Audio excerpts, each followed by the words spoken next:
Imagine living in a time when knowledge was like a jewel locked away in safes. A time when, if you wanted to read a book, you had to be either a priest or a noble with access to private libraries.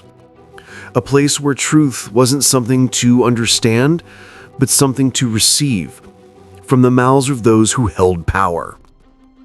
Europe in the 15th century was exactly like that. Silent, bookless, deprived of free knowledge. A continent still stumbling through the Dark Ages. But in a corner of this darkness, there was a man who could see the future. Johannes Gutenberg. And he was about to do something that would rewrite not just Europe, but the course of human history itself. He was neither a prophet, nor a philosopher, nor a commander, just an ordinary craftsman from Mainz. But he knew one thing very clearly. Knowledge is only powerful as long as it is kept in private hands. Gutenberg spent his youth in times of chaos, uprisings where people screamed but didn't understand why life was so cruel. He saw that ignorance enslaved the masses. And that spark later became an obsession. If knowledge could be freed, the world would change. In a small workshop, filled with the smell of hot metal, oil, scorched wood, and the vibrations of hammers, Gutenberg began a work no one had even imagined. He had to invent 4 things at once: precise, uniform metal letters, thick, durable ink, adjustable typesetting, a device to multiply the force of the hand. No blueprint, no guide, no investor. Just a mind, a dangerous dream, and a cramped workshop. Years of experimentation. Molten lead spilling onto his hands. Inks that took days to prepare but yet failed repeatedly. Typesetting that went wrong, forcing him to start from scratch. One by one, his friends abandoned him.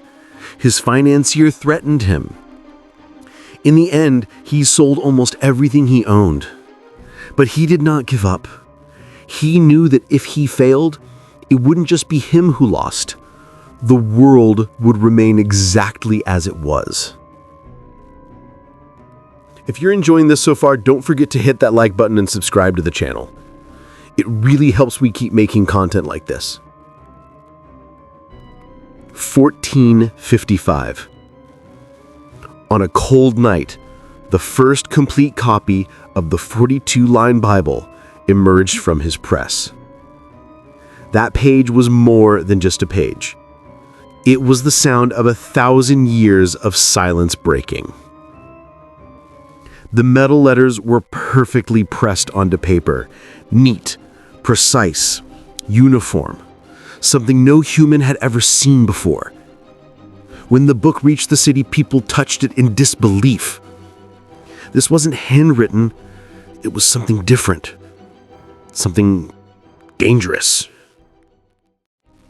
Within less than a decade, copies of books appeared in cities all over Europe. Knowledge began to move, like fire in a haystack.